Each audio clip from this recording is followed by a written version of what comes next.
Welcome to the Wordy Pair Podcast, your go-to hub for all things writing, world building, and the occasional dive into the weird and wonderful world of fiction. We're breaking down the barriers between you and your next great story. Whether you're a seasoned scribe or just scribbling your first sentences, we've got something for you. We'll be discussing everything from crafting compelling characters to dissecting the good, the bad, and the downright bizarre in the world of fiction. Okay, this script says you guys are eccentric.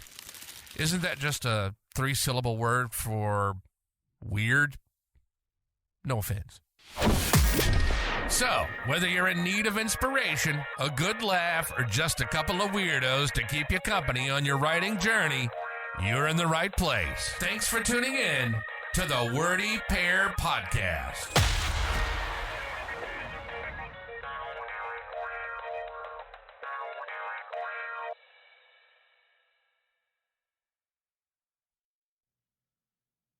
All right, hello and welcome everybody to the Wordy Pair Podcast. As always, I'm Rudy. And I'm Justin. And today we're going to be talking about how many words is this thing? It's like 20-some thousand or so?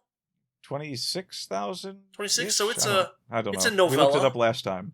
It's a novella, and it is called Vampire Lords. And no, it's not. Well, I mean, the PDF that you sent me is called Vampire Lords.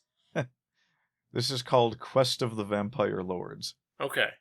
I guess there is no title in the PDF, is there? No, the file name is just vampirelords.pdf, Yeah. so Yeah. That's all I know. The one place that this is published, it's called The Quest of the Vampire Lords. And you published it in... It's funny because you published it in 4 parts. You ruined my joke. You had a joke to go with that? Well, all day I was thinking, how do we introduce this one? And I was going to say, it's Quest of the Vampire Lords, written by some jagoff. We can still say that and have it be true. That is... Yeah, actually, you're right. You fixed the joke. Well done. So you released this in 4 parts on your Substack, but you haven't published it anywhere else. Yeah, when right? we were doing the... Yeah. What was it called? I haven't done one in a while. Iron Age? What's that? The Iron Age stuff? Yeah, when we were doing the Iron Age stuff, yeah, I wrote 4 different parts as a full story, and that was my weekly thing that I was submitting to them. Mm-hmm. And it ended up being something that I was like, okay, this is halfway decent. I'm going to go ahead and just put the whole thing up on Substack. Sure. And I was sitting on it to see if I should maybe publish it with a collection of other similar stories, or if I should just put it out on its own. And as you pointed out recently, it could easily be published digitally with no problem, but it wouldn't make for much of a paperback, which to me doesn't matter that much because I've only got 1 book that's published in paperback. The rest are all digital. Yeah. But yeah, I kind of just threw it up on Substack, and it's been sitting there just doing nothing, and then we needed something to talk about. And I was like, oh, well, what about this? It was just sitting on my desktop in PDF format because some guy I knew wanted to read it, and I was like, oh, hang on, I gotta throw together a PDF for you. So this story is a continuation of the action after the end of The Good Guy. Yeah, it's kind of where I'm going with that. I've got a whole bunch of ideas side for story shorts. thing going on. Basically, Silence and Ursgelda go on vacation, and it's not a vacation at all. Essentially. But there is some funny element. There are some funny elements later in the story that suggest that this is the first of several vacations, which is why I suggested to you that you should make, the other vacations and put them all together in a novella collection that's novel length, because that would be probably a better way to get some clicks than putting out a bunch of individual novellas. Of course, you could do both, but hey, it's all fun. I'm about selling the books, not getting the clicks. You're about selling the books? Yeah, I do neither of those, just so you know, but I'm more about selling them. If you don't do it, how can you be about it? Well, it's kind of like how you're all about like a musician you hear on the radio, but you don't actually buy their CDs. Oh. But then you hear one of their songs, and you're like, yeah, I'm all about that song. That's my song. It's my jam. But you don't actually own anything from that artist. I mean, what was the last time? I haven't listened to the radio in probably years. Have you? I mean, I work at a place that plays the radio 24/7, and I hate it. You're right. Okay, sure, that Like makes sense. everywhere you go, you are. It's just I got think you, babe, over and over again. Oh my god, that would be. Oh my god. And just that one line in the song too. It just loops. It's just a CD that has a very, very carefully placed scratch. Yeah. So, this story does not have the Ray of the Perils. It does not, but I suppose that if there were more than 10 people that had read The Good Guy, I would say that there's a lot of spoilers contained herein. I'm not so sure any of that matters in this case because, one, who's going to listen to this and go read The Good Guy? I mean, there's a difference between a spoiler and, like, a teaser. And I would say that most of the details in Quest of the Vampire Lords are teasers, not spoilers. To a degree. I mean, just about everything you learn about Tammy in this story kind of tells you where she ends up at the end of the book. So that's probably the only real spoiler. Not how she gets there. We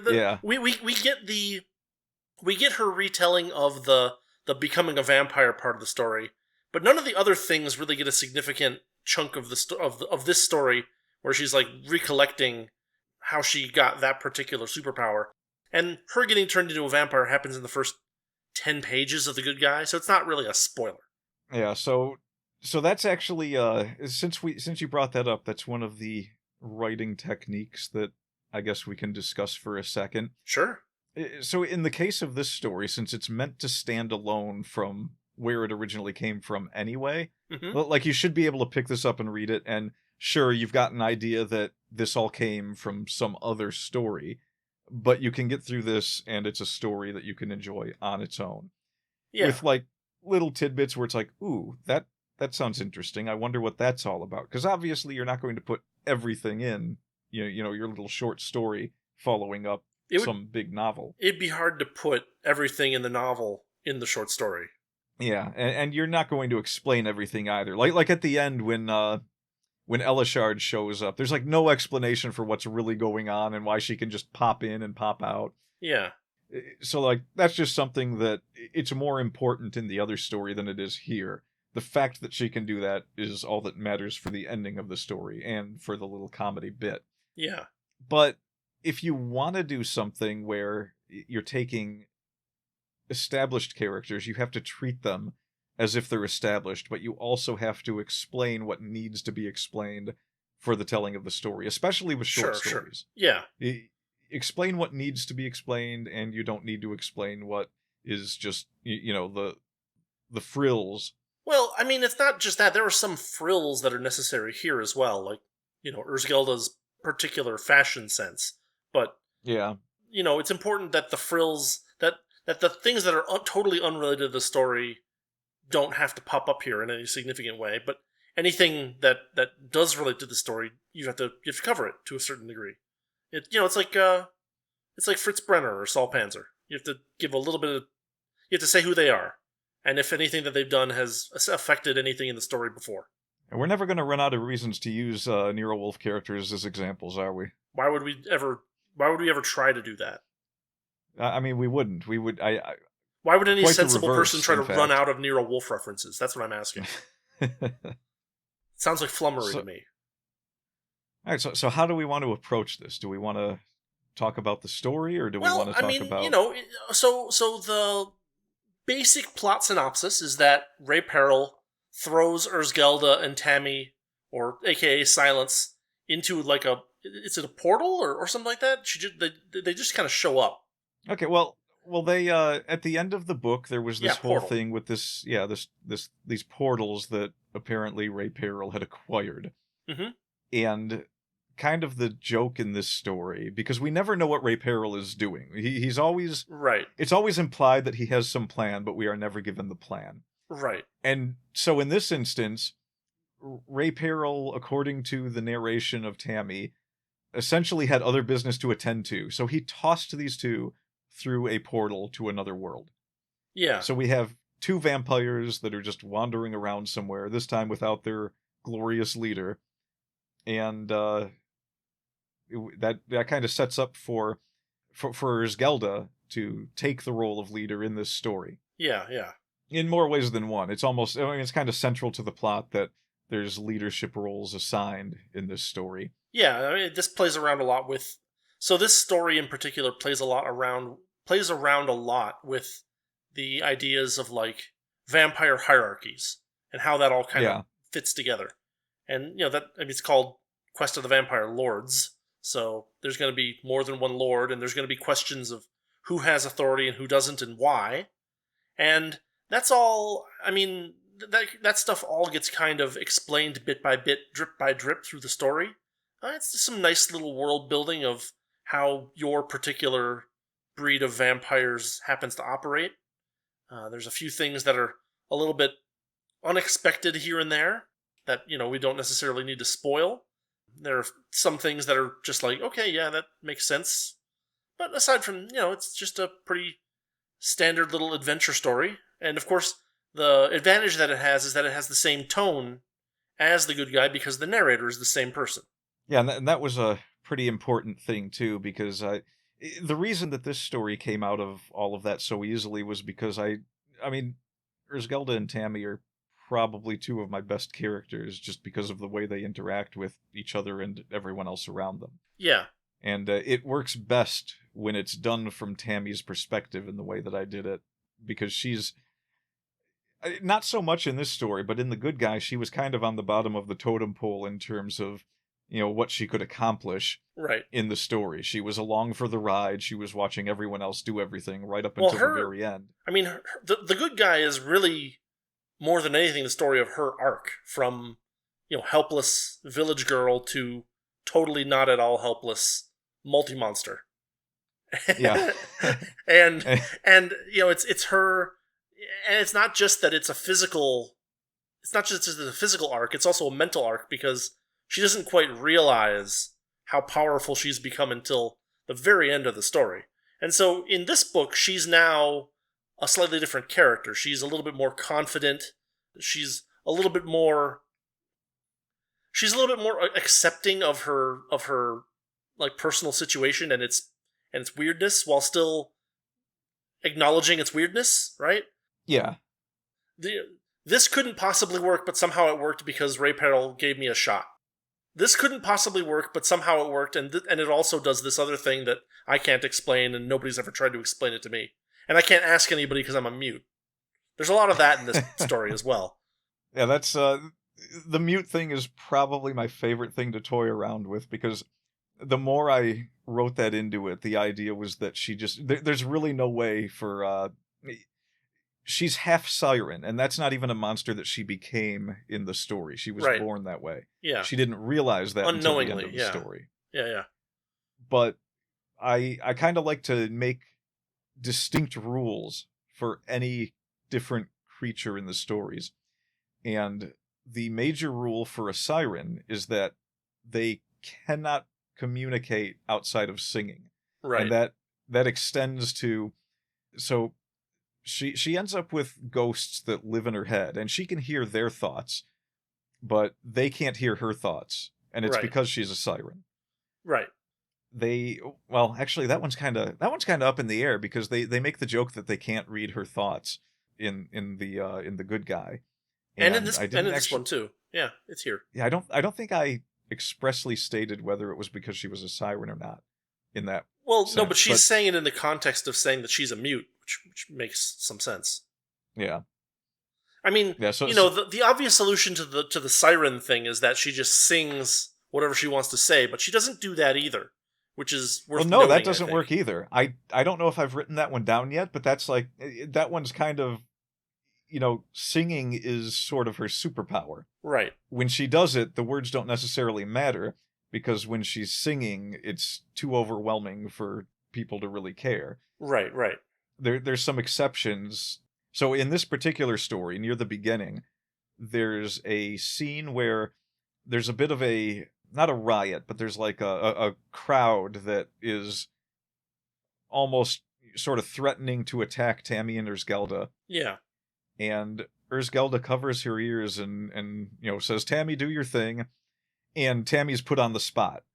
we're of course we're getting it from Tammy's perspective, so she's like, so she busts out singing a commercial jingle that she remembers, and when she gets done, everyone is kind of stunned by it because it's her singing power, and Ursgelda pulls her hands off of her ears and just sort of gives her a look like that was weird. Why did you do that? Well, she's advertising peeper snaps, which are a crunchy little snack to share with friends you meet. Yes, indeed. I thought about trying to actually I didn't actually place that jingle to anything. No, it definitely scans with the Cocoa Wheat song. Yeah, kinda. It's like right there. Like when I read it, I imagined it in that tune, so it was effective. You know what's really funny about that? Yeah. Since I wrote this, I have been struggling to figure out what song it reminded me of in my head, and you answered that question in the space of 2 seconds. Yeah, that is the answer. It is Cocoa Wheats. Bird brain.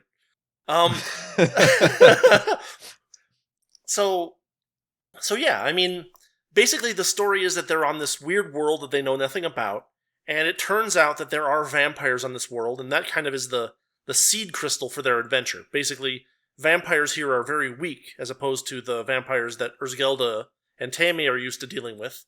And so, basically, they're bringing along a little chunk of their strength, and also some of the stuff that they've gotten from Ray Peril to kind of make vampires simultaneously stronger and also less of a threat to humanity on this particular world. It's kind of a neat little idea for a story, because it provides a good impetus for characters to kind of move and change and argue with each other too. Like there's a lot of fun there. Yeah, actually, wait a minute. Are you saying that the story is about making vampires great again? I mean, this particular world's vampires? Yeah, kinda. Yeah. I mean, not to spoil anything too significant, but like the vampire lord that they meet is basically one step short of being trapped in a burning windmill when they find him. So yeah, yeah. So actually, kind of pitiful creatures, honestly. One of the things that I actually really like is Ursgelda's got some really corny dialogue. Of course. In both this and the Good Time. Ursgelda as a character is kind of a personification of corniness in some ways. Yeah. She rocks that particular motif, one might say. Yeah. She always has this way with words where it's just like Tammy is always kind of finding it silly the way she talks. Yeah. At one point they meet Lord Tans. Lord Tans is the current vampire lord of this nest of vampires in this town. The town is slowly hunting them down. They're very weak vampires. They probably couldn't handle more than 3 or 4 people at a time. They're afraid of pitchforks. Yeah. Yeah. So when after Ursgelda gets a little disgusted with the way the vampires are in this world, she approaches the vampire lord and says, "Lord Tans, you may not measure up right now, but I'm Lord Ursgelda, the greatest vampire lord you might ever meet. I will take you under my wings, give you an apprenticeship like no other, and we will cultivate that inner lord." And the whole time she's kind of like a stage magician with her cane. Yeah, she's dressed in a story. very funny way, yeah. So she's twirling her cane and she's, being over dramatic about it. And so she's really almost, taking honestly. It to heart. Yes, very, very vaudevillian. She's like, "Yes, this is my mission." Just one point.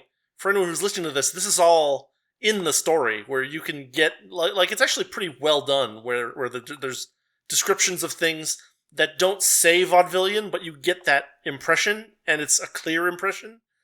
I mean, it's subtle, but well done, I would say. Yeah, Ursgelda gesticulates a lot. Yes. So I believe we had. I'm like scrolling through looking for the dialogue between her and the first vampire they run into. Mm-hmm. Yeah, Ursgelda, she's talking to the crowd, and she's telling them, "What, you think a net is going to hold a vampire lord?" And the crowd tells her, "Of course." She's just like, "What?" She even says, "You think you've chased a lord into this building? Wouldn't be much of a lord if he went and got cornered, would he?" And then the crowd's laughing at her. they tell her it wouldn't be the dumbest thing a vampire lord did. They're not exactly clever. She's getting really angry at the crowd, and she's like, okay, there's no way there's a vampire lord in here. And then they go inside the building, and it's like, oh, there's a vampire in here. And it's like, oh, he's a vampire lord. And then they're like, so you're not going to kill these people, are you? And he's like, no, I ran away from them. Yeah. To paraphrase. Yeah, so that's kind of how it starts. They meet this washed-up vampire lord who's... The real lord of their nest has kind of disappeared. Right. And the assumption that Ursgelda is making is that the one that disappeared is a greater lord, and so they need to try and establish this current one and find the other one, which is how the story sets off into a quest. They're on a quest to find a vampire lord, and they have 2 vampire lords on that quest. It's the quest of the vampire lords. Yeah, to find a vampire lord. Yeah, it's actually not... It would be easy if they just pointed at each other, now that I think about it, but... Yeah, I always throw a few extra characters in just for a bit of extra lighthearted conversation, and so after the crowd clears and the vampire's been rescued, and Ursgelda kind of makes this pact with the humans of this town that they're going to stop the vampires from, killing people. Right. Which is kind of like a deal she works out with Lord Tan. See, Tammy and Ursgelda, due to the events in The Good Guy, they aren't afraid of sunlight. Right, well, so this is actually a really fun little conversation, because they have to, at the same time, number 1, convince Lord Tans that the sunlight thing is beneficial. Number 2, convince him that he should try to be the vampire lord, at least for now. Number 3, convince him that he should change his perspective vis-a-vis humans, and that, number 4, that it's also possible to change the humans' perspective vis-a-vis vampires. So it's a pretty funny little conversation where they just kind of go through, and he's like, well, no, but that's not possible. And Ursgelda's like, no, it's fine. We can just do it this way. And he's like, oh, okay, I guess. It's a good little good little back and forth there. Well, should we talk about the way the vampires work in this story? Sure. Because that all kind of it kind of like unfolds at the beginning that there's a little bit of weirdness to how dogs bark and how vampires work. Mm-hmm. If we want to talk about how vampires kind of work in these scenarios, it's important to understand that one of the things that's explained in The Good Guy about vampires is that they like to be not at the seat of power, but behind it. Like they like to follow where power goes, which is why Ursgelda and Tammy are so quick to follow after Ray Pero. Right. So in this story, Ursgelda shows up, and she's clearly a superior vampire to Lord Tans. So he can't wrap his head around how she... You make it the point that even Tammy is, really. Yeah. Well, I mean, easily. Tammy, it's questionable if Ursgelda is even as strong as Tammy at this point. I kind of leave that one up in the air. Yeah. There's the major differences is that, physically speaking, Tammy can turn into a werewolf, and werewolves are far stronger than vampires in my stories. And she has a robot hand with a grappling hook. Yeah, she also has a robot hand with a grappling hook. Among other things, she's part siren, and she's got a magical headband that I haven't really done much with yet, but I think I made a reference in The Good Guy about how it kind of like mutes the ghosts in her head so they don't drive her crazy. Uh-huh. Oh, and she also has ghosts in her head. Yeah. Which doesn't sound like much, but it's actually pretty important to this story, actually. It's pretty handy, honestly. Yeah, it's actually it might be her greatest asset overall. Maybe next to the singing. The singing is pretty good. Yeah. I did not establish the hierarchy of power in these terms, but given all of that, she's definitely more powerful than any random vampire. However, Ursgelda she's a vampire lord because of 2 things. One, she is actually a very powerful vampire who has incredibly powerful, I guess, dark magic or shadow magic that she can employ. Yeah. There is also the fact that she's half succubus, which she did not know until halfway through The Good Guy. That's part of her development in that book, yeah. And it's one of the things that she believed that she was the most powerful vampire and that she was just straight up, a pure vampire. And so it was kind of a blow to her when she found out that wasn't the case. Right. The vampires have a lot of pride in what they are and how they operate. And one of the things that goes along with that is that they are much more likely to have male leaders than female leaders. They are a straight up patriarchy, and they like it that way. But Ursgelda was just too powerful for anyone to even suggest that there could be another vampire lord, which is why she's called a vampire lord instead of a vampire lady. They don't even use the term lady. It's vampire lord. The patriarchy is ingrained into them. And she prefers to ignore the fact a lot of the times that she is part succubus, but it turns out that that's the reason it was so easy for her to become the leader, was because especially the other half of vampires, there was no one who could really resist her. Right. So she's in the story, in the Good Guys, she's in the story with another succubus called wow. Okay, so I'm going to go off track here for a minute. The dog leapt at the door in the living room. Uh-huh. And the blow from her leaping at that door in the living room caused my door on the other side of the house to shake. Yeah. She's a very tiny dog. I know. Yeah. So anyway, you have these two succubi in this story, and in the Good Guy. Yes, in the Good Guy, and by the end of it, it's kind of really established that it's a pretty powerful ability that they possess. But then Tammy comes along, and it turns out that being part siren, sirens are kind of where succubi came from, so it's a similar power. Yeah. But her voice is actually much more powerful than the whatever it is that the succubi have. So sirens are kind of like higher up on the hierarchy. Sure. So there's no doubt that putting those two in the story has this definitely weighs things on one side of the scale, whereas the rest of the vampires in the story are just regular old vampires. Right. And so the deal is kind of worked out where, she convinces them that they should kind of take the sunlight cure.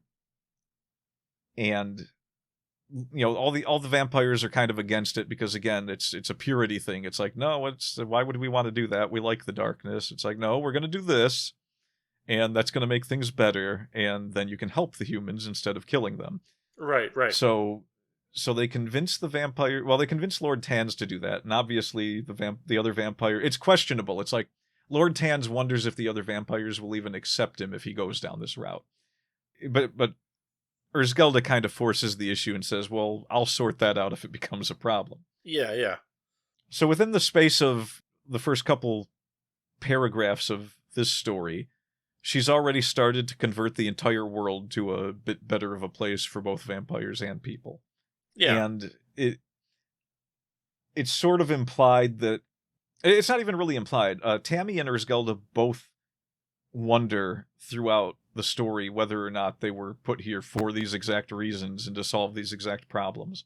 Well, it's one of those things where Ray Parrell always is prepared for things.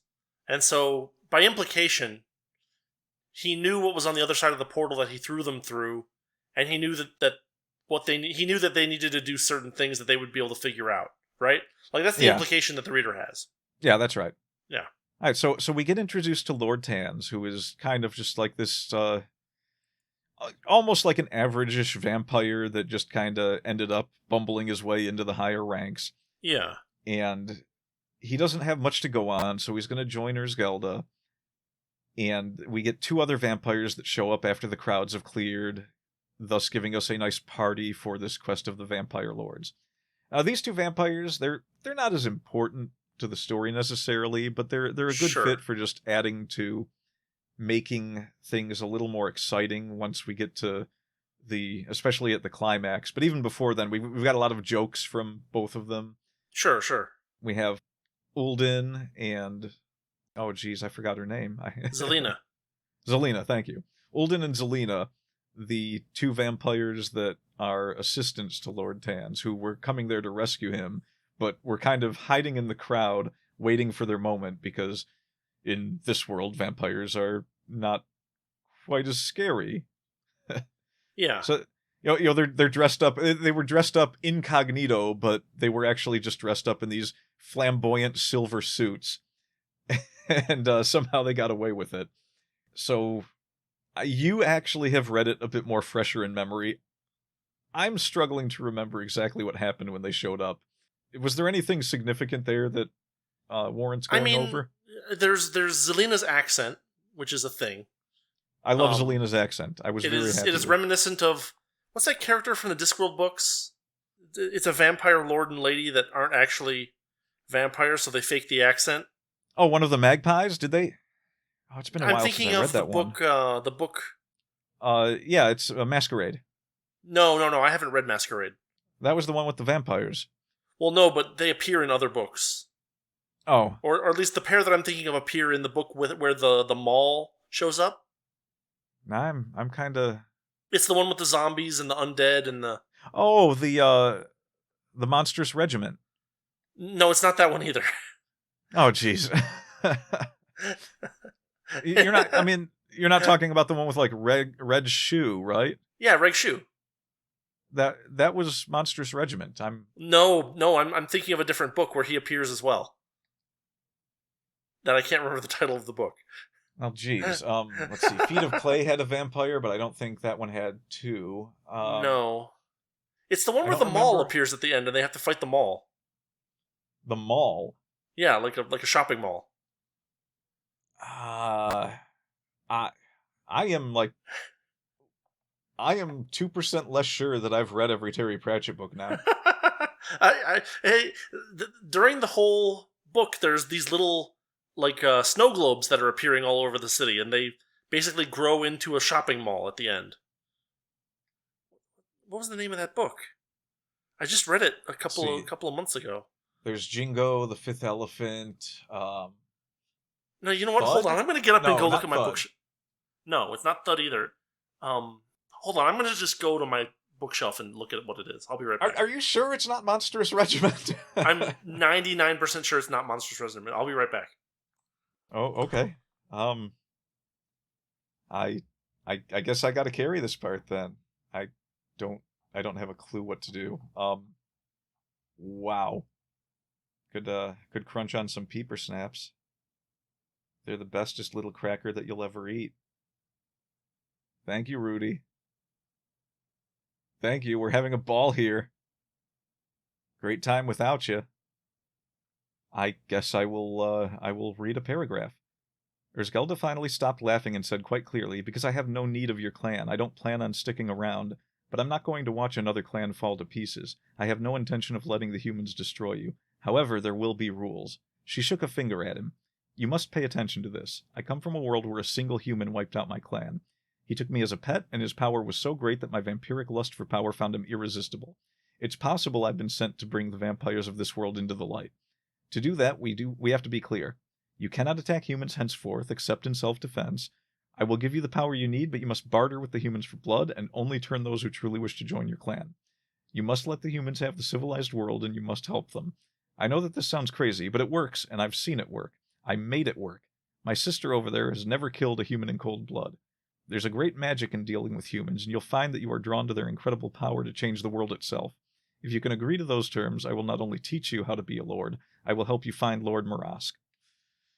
And Rudy's still not back. She really is corny. Rudy sounds like a zombie when he's returning to the computer. What? Nothing. It's Reaper Man.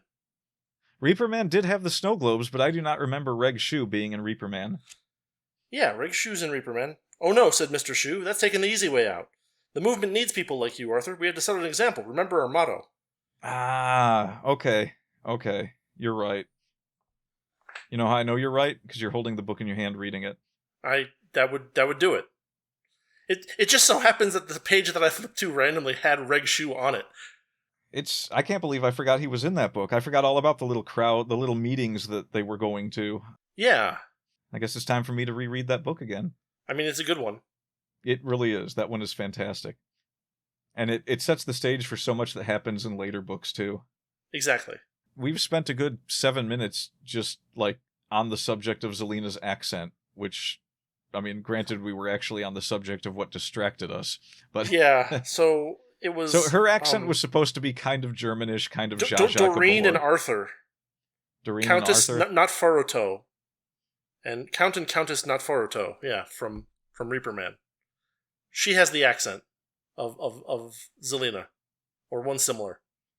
Awesome. Well, I mean, I did get the idea of using heavy accents in dialogue from Pratchett books.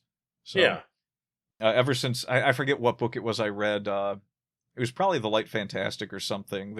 There were characters with accents, and I was like, I need to do that when I write. So I do it every once in a while with a character. Sure. I know that, oh god, what's her name? Who? I have way too many characters. She's the partner of Beatty the Iron Boy. She's the prodigy. She's a superhero. What in the world was her name? I based her off of Amelia from The Slayers. And, yeah, you've never read anything with her. I'm talking to myself. Forget all of that. Okay. Needless to say, she had a southern drawl, whoever she was. Yeah, yeah. I haven't Anyway. written anything with her in a while, so... Anyway, two of these characters appear, and they're vampires, and one of them has a comical accent, and... I don't know, anything else we want to talk about them for the moment? Not really. Ulden is mildly headstrong, and it's not really... doesn't really go much further from there. But the accent is... having the character with the accent, she kind of needed someone to bounce that off of, and so I just came up with Ulden and Zelina. They made them sound like... I made them sound like they had vampire names. That's all you really got to do. Yeah. I don't know what vampire names sound like, but, you know, that's just what you tell people. It's like, you know what. You'll know it when you see it. Yeah, exactly. So they show up, and Zelina actually...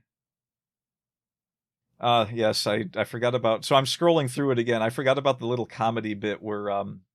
So, in The Good Guy, there was a butler for Ursgelda, or like a second in command named Macabre. Yeah. And in this story... Ursgelda asks... he becomes one of the ghosts inside of Tammy's head. Right. And Ursgelda asks her to summon him, which leaves a bad taste in Tammy's mouth because he's the vampire that turned her into a vampire. So she's not particularly fond of him. But essentially what Tammy can do is she can place the ghosts by force of will into inanimate objects or unconscious people. Right. And this becomes a running gag in the story where they keep finding reasons to knock out Zelina. Right. And put ghosts inside of her. And we won't spoil the end of that running gag, but it's good. Yeah, it's actually really good. I'm glad you approved. But the first time it happens, they kind of just conk her out and they put Macabre inside of her. I think it's that Ulden is just like behind her and he just does the one hand chop from like, you know, a TV show or something. Yes, exactly. That is exactly what I was describing there. Yeah, she just collapses and they put a ghost inside of her. Yeah. Yeah, so Macabre wakes up in her body, makes a couple jokes about... Oh, well, actually, where is it? It says, "If you've summoned me into the body of a very puny female, my dearest Lord Ursgelda, you must be in a rough spot." So yes, it's... Yeah. I love playing off the fact that even though Ursgelda is technically like the leader of leaders of all vampires, it's still a patriarchy. Yeah. I have, you know those little comics that I draw that the people listening have no idea what I'm talking about? Sure. There's one I want to do where Ursgelda kind of describes how things were before she took over, and the more she does, it's like... By the end of the comic, they're both holding up signs that just say, "Bring back the patriarchy." But yeah, so Macabre shows up, and he kind of helps to train Lord Tans for a while. They end up on an airship. Ulden and Zelina show up not just because I needed extra characters to have a bit of fun with, but because they also needed a way to get to... once again, I'm doing some Lovecraft references, and they're going to go to an Arctic place for things to happen. Right. And they have to be able to get there, so they're going to go by airship. And Zelina and Ulden they know people. They can get Yeah. them on board. So that's kind of how they start their journey. And then during the journey, you have some things happening where Lord Tans is being trained by Macabre and Ursgelda, and even Tammy at one point. They have her turn into a werewolf, and they give Lord Tans a sword, and Ursgelda's just like, yeah, try to stab her. See if you can stab her. Yeah. To which Tammy is like, wait, I didn't sign up for this. It's a lot of the story is mostly the back and forth of the vampires about what it kind of means to be a vampire and what the vampires are. It's a lot more fleshed out in this story than it was in The Good Guy, which is kind of why I wrote it, because I was having so much fun with the vampires that I just wanted to put more of the ideas I had for them down in something. Yeah, of course. That makes sense. I don't know if there's any really significant passage anywhere that would describe this. Did anything on the airship scene kind of stick out to you? I mean, there was the funny scene where they're like, where she's like, see if you can stab her, and it's like, but it's probably fine.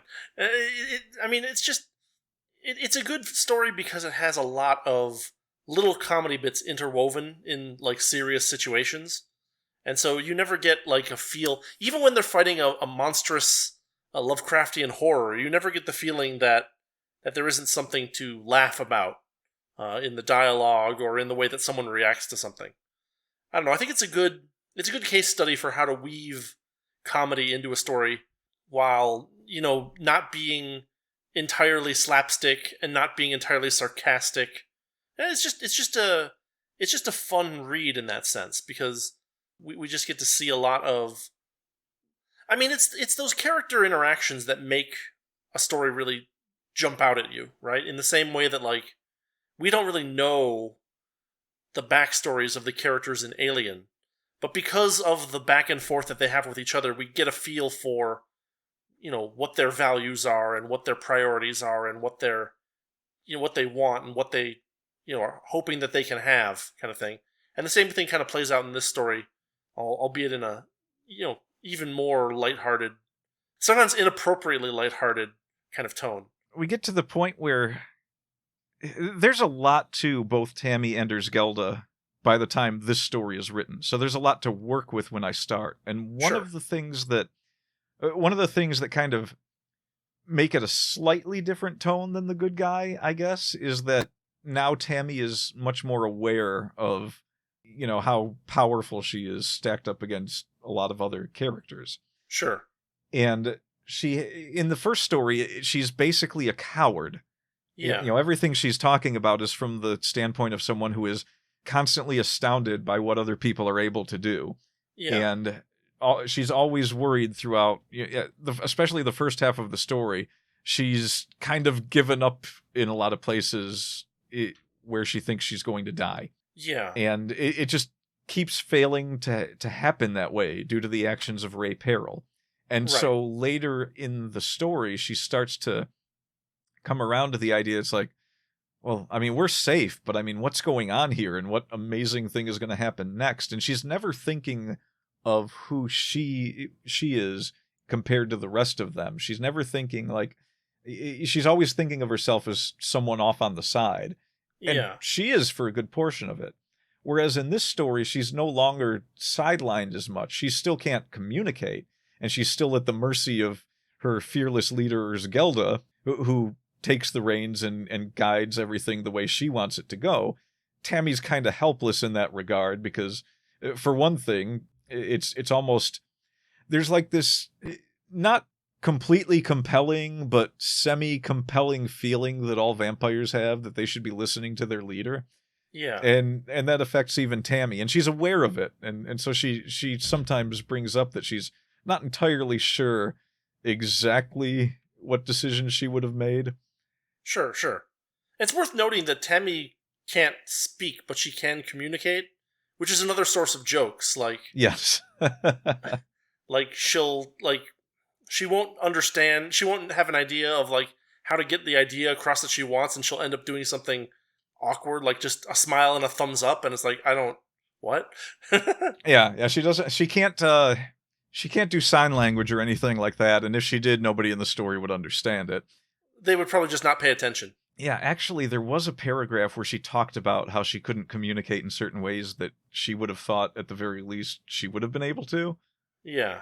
Like she can't write. She can't write. She knows how to write. She knows the letters. She can read, but for some reason she can only write in song notes. Mm-hmm. And so she can't even communicate by writing things down on a notepad. She kind of just leaves everything up to Ursgelda for the most part, even though she's plenty capable herself. So some of her dialogue in this is kind of her being passive about the situation. Like she'll be sitting off to the side and watching what everyone else is doing, and she'll be criticizing or praising, but she won't be, just like in the original story, she's not always giving direct input because she's still sort of sidelined by her muteness. Right. And that leads to a lot of sometimes impatience. Like she's got to kind of watch what everyone else is doing, or at one point she's a werewolf and Zelina decides that she's going to ride on her back, and she's like, well, I can't exactly protest in any way other than to throw her off, so I guess we'll just deal with it. Yeah. She resigns herself to a lot. Right. Whereas Ursgelda is, for as goofy and corny as she is, she's much more philosophical about everything than Tammy is. Tammy is a little more passive, whereas Ursgelda will take charge, or she'll be heroic about things, or she'll try to explain things to people, sometimes in a very intelligent way and other times in a very humorous and misled way. Yeah. But she generally has a grasp of what's going on, and she doesn't always let on that she knows. No, she doesn't always let on with everything she knows, but she often has a good point to make whenever a question is raised. Sure. Now this leads to an interesting bit where, the airship, I believe the airship scene was the entire second part. I don't remember exactly where I cut it off, but something like that, yeah. Yeah, or maybe they arrived at their destination and they were there for a little bit at the end. But that whole section, it's good to do events that don't necessarily, like, you could cut out the entire thing where they take an airship to this place and just have them go from point A to point B without telling that part of the story and pick it up from there. And it would essentially be the same story, but you would lose a few things. You would lose the explanation of ways that they were trying to teach Lord Tan's things. You would lose the interesting events that give the characters a chance to interact and so build characters, such as the scene where they have to pretend that the noises that were happening were coming from somewhere else in the ship. Like someone comes and checks their room in the ship, and they're all pretending to be playing cards and sitting around. And I believe it was Zelina told the person that comes to the door, "Oh, we heard a noise too. It must have been from, down the hall or something." Yeah. And so, they're kind of left alone after that because they were making a racket by having, Tans attack Tammy and hit her metal arm with the sword. Yeah. But it's these little events that you want to add to things when you need to develop your characters further. And you just sort of, like I said, they're not important to the story, but you slide them in and you make them important to the development of the world or the character. And you're going to end up with something that's a bit more pleasant to read because you're not just like, these people went to an iceberg and they found a monster and fought it and blah. Yeah. It's not, I don't want to use the term fleshing out. It's not really fleshing out. It's just, it's downtime.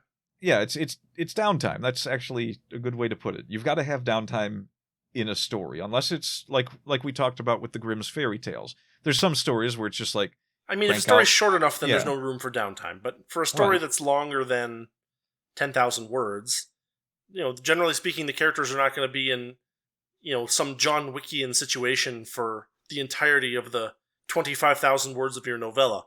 And so there should be a point where they, take a breath.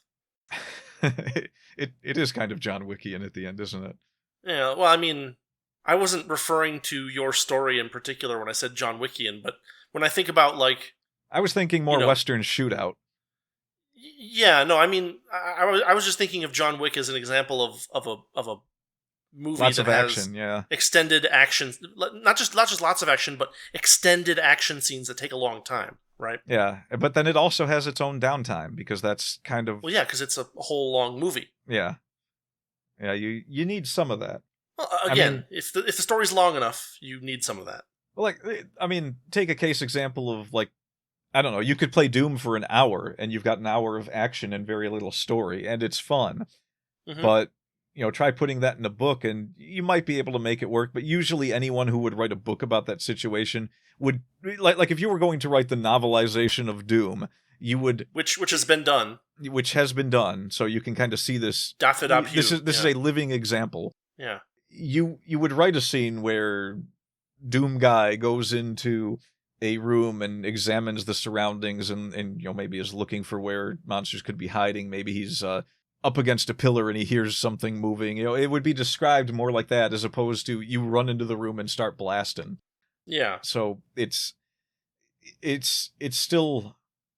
It's a different art form than just having action and nothing else. Right. If you want to call it an art form. It's a writing form. I mean, it's very loosely considered technique. You can mess with it 1,000 ways, but there are elements that you need to create works that feel like an adventure from start to finish. Yeah, yeah. Now, that's why it's called A Hero with 1,000 Faces. I mean... But why? What is called A Hero with 1,000 Faces? The Hero with 1,000 Faces, the idea that there's essentially... There's some crazy guy with 1,000 faces somewhere, and he wants people to call him a hero? Yeah, like that thing from Transformers, the tribunal that judges everyone with the 3 faces. Similar to that, except nothing like that at all. Oh, okay. Yeah. No, but I mean, anyone that's listening to this and doesn't know what the Hero with 1,000 Faces is, just look it up. It's pretty... That would be me, so I guess I have homework. Oh. Okay, well, it's a really short explanation then. If you don't know it, I'll give it to you. All it is, I don't remember who wrote it, but someone just wrote a short little blurb about how essentially every hero in a story is the same kind of hero. There's like 3 variations or something, but you can do 1,000 different things with each one, and that's what makes it seem different. But if you boil it down to the basics, you have a hero that I don't remember what the different ones were. One of them was the hero leaves and grows in some way and then returns, or leaves and grows in some way and then ends up somewhere.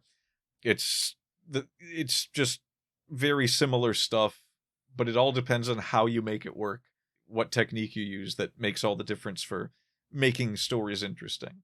I mean, personally, I always find that kind of oversimplification to be a little bit silly.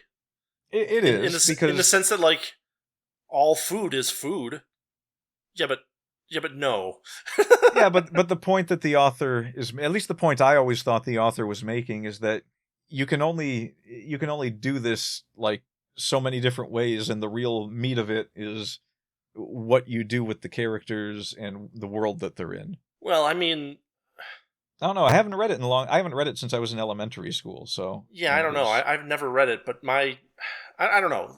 This is one of those things where people say, hey, a forest, and then, like, they forget about the trees kind of thing. I don't know. Like, yeah. Certainly you can roughly categorize things, but that doesn't mean that they're, like...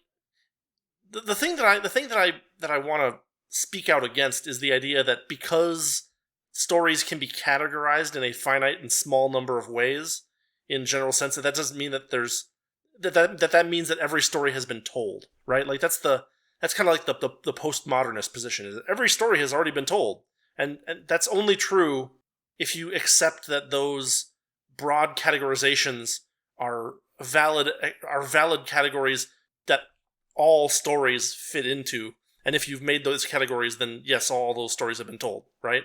Like that's kind of the point that I want to push back against. Oh well, yeah. I mean, it's silly to think otherwise. I mean, you have the mystery genre. Okay, mystery stories have been told. They've already been told, but nobody told Umineko until Umineko. Right. And I think it's overly reductive to say that these categories are the same things as this is how it's always done. You know what I mean? The devil's in the details. Yeah. The Hero with 1,000 Faces thing was was more of a breakdown of there's not really any stories about heroes that don't come under, the hero doing these particular things.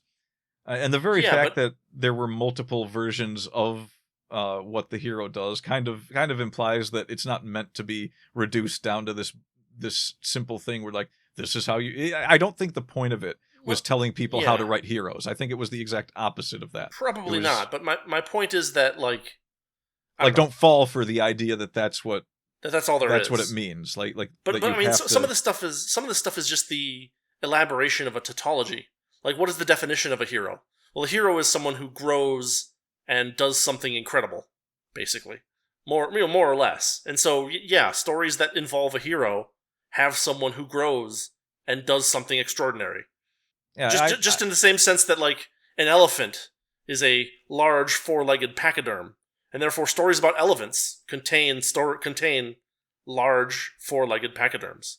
You know what? I think we're going to have to... I think we just found a new topic. We're going to have to pick that up and examine it and see exactly what it was saying. Sure. It sounds like a fun episode. We'll do that some other time.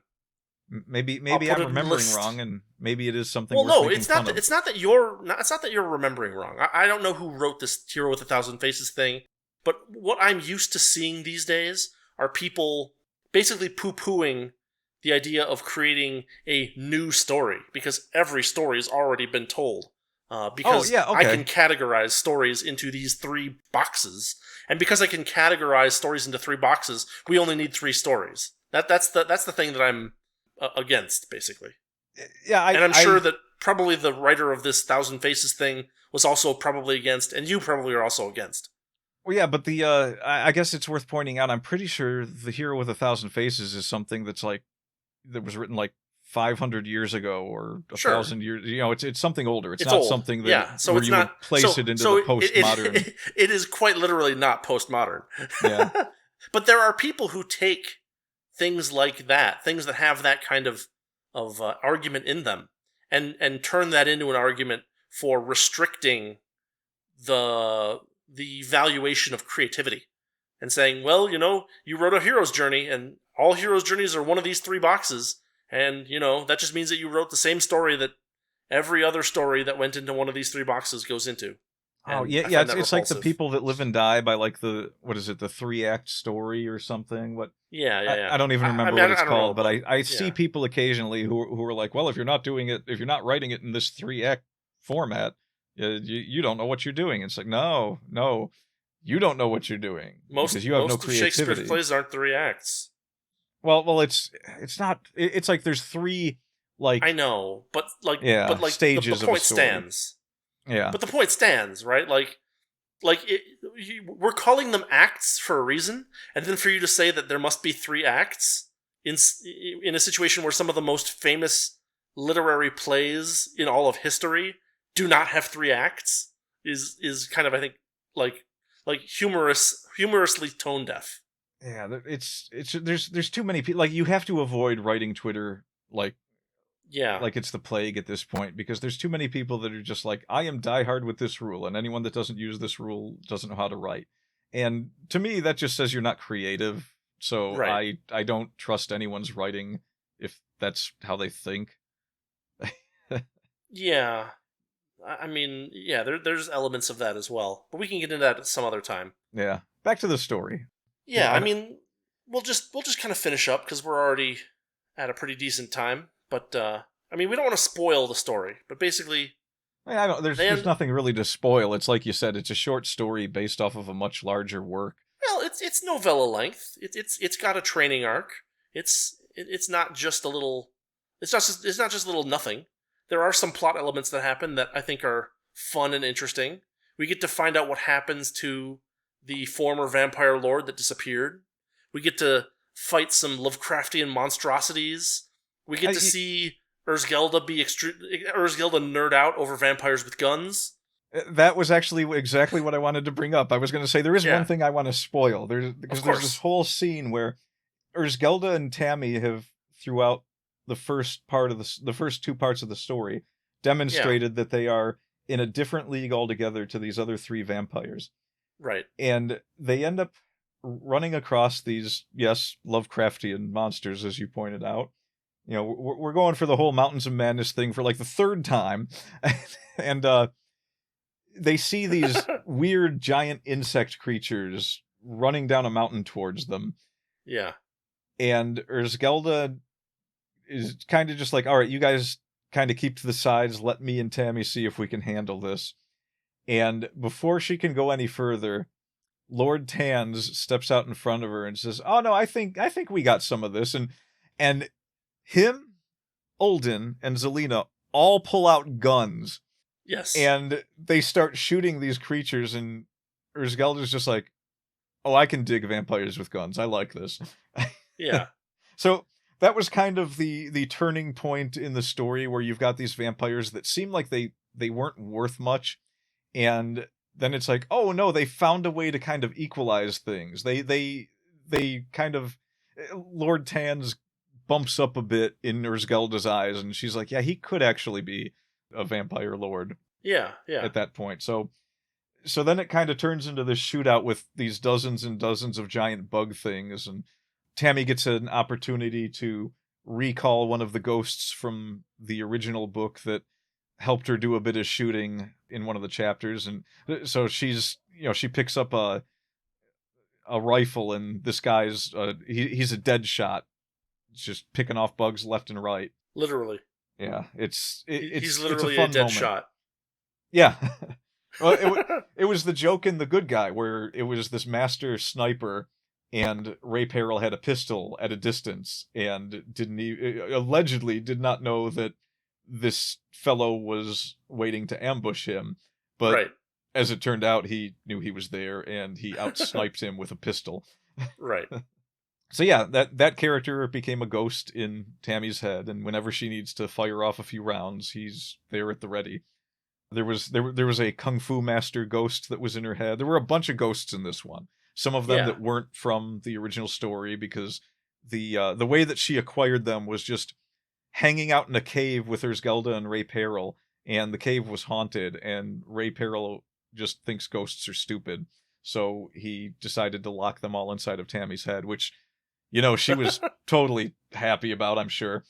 No, I that's another fun part of The Good Guy. Yeah. all the bad things that happen to Tammy are probably the most entertaining parts of that book. Yeah. It's like, oh, yeah, thanks for putting these loud, obnoxious ghosts in my head. Cool, a robot arm. I certainly hope it doesn't have a grappling hook. Oh, yeah. There's a grappling hook. I didn't even explain that one. She just hates grappling hooks for no reason, because she thinks it's getting ridiculous, the number of things that Ray Peril is prepared for. And so when he pulls out a grappling hook, she's just like, he's even got a grappling hook. This is just stupid. And then she finds out later on that her robot arm also contains a grappling hook. It's just, it's an endless stream of fun jokes, and I really need to finish the follow-up book that I've been working on. It's very weird to see Lovecraftian horror being fought in a comedy. I don't know. This is a story that has a lot of fun elements to it that you wouldn't expect, considering what the subject matter is, right? You'd expect it all to be grim, dark, and everybody's depressed and everything's dystopian, and it's like, no, we're gonna have fun with this. And that's one of the good things about reading a Justin Fraser story. I mean, I sure hope it comes across as that, because I had a lot of fun putting this one together, especially what Ursgelda does at the end with a certain vampire is, I had the image of it in my head the entire time, and when I finally got to the part where it was like, all right, this is the big closer, this is what's going to happen at the end, and then she delivers on it, and I'm just like, yep, that's satisfying. There's I don't really care too much for themes in stories, but there is definitely a theme of justice in a lot of the stories I write, and sure, justice was delivered quite swiftly and with much malice in this particular book. Indeed. And Elishard shows up. Yes, then Elishard shows up, and it's like, all right, off to another adventure. I love how it's just like, hey, there's a vampire here that we're hanging out with, and then the vampires are like, all right, well, they're gone. Yeah, pretty much. So anyway, Quest of the Vampire Lords in 4 parts over on Substack. I'm going Links to in go the ahead description. I will put it up on Amazon this week. I'm going to grab a cover from somewhere for it or draw one up, and I'm going to go ahead and publish it digitally on Amazon. It's just a short one, so I'll probably throw it up for 99 cents. Or I really hate to put it up for $2.99 just to make it a KDP or to make it a Kindle Unlimited story. Especially, you can't make it Kindle Unlimited because it's available elsewhere. But no, you can, because I can. If you take it down, it's not a matter of when it's published. I can take it down, and I don't usually. Yeah. If you publish things in parts, you don't necessarily have to do that. I forget exactly what the rule was, but that's in the terms. You can, you can do. I don't think it would count for this because this is one story, but you can publish a book that's a collection of stories and have it be in Kindle Unlimited, but then you can have the stories published separately elsewhere. Oh, really? Yeah. I don't think it would count for this because this is technically one big story that has several parts, so I wouldn't do it with this. Okay, fair enough. I might put it up on Kindle Unlimited just because I know a lot of people do use Kindle Unlimited, and then it would be free to read for anyone who's already subscribed. But on the other hand, it's only 33 pages and $2.99 for that. I don't know. I guess $2.99 isn't bad these days. Prices for things have gotten crazy. I tried to buy an ebook of a Michael Crichton book, and they wanted $15 for the ebook. Yeah, well, I told you the story about The Good Guy. I have to reformat the whole thing because I can only sell the paperback for like $20 at the size it is. And I make less money on that than I do on a digital copy for $2.99. But anyway, I guess we will call this an episode. Yeah. Quest of the Vampire Lords. Check it out. Links in the description. And enjoy. It is some more fun adventures of Silence, a.k.a. Tammy Nitbar, a.k.a. Chimera, and Ursgelda. And it's got vampires in it. Did we mention that? It has vampires in it. Vampire Lords. Multiple. So that's tasty. Indeed. All right. Thanks for listening, everyone. This has been the Wordy Pair Podcast. As always, I'm Rudy. And I'm Justin. And we will think of something to entertain you with next week. Have a good weekend, everybody. Entertain in air quotes. Yes. Everything that we say that implies anything positive about ourselves is in air quotes. Hard air quotes.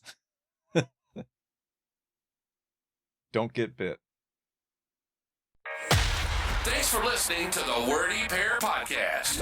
Our passion is all things writing, world building, and getting into the weird and wonderful world of fiction. We hope you enjoyed our unique takes. If you did, make sure to like, rate, review, and subscribe to get your weekly dose of writing weirdness. We'll be back soon, but in the meantime, hit us up on Twitter. For Rudy, it's @Rudolph_Cone. And for Justin, @Ninja Mouse Chew. See you next time on the Wordy Pair Podcast.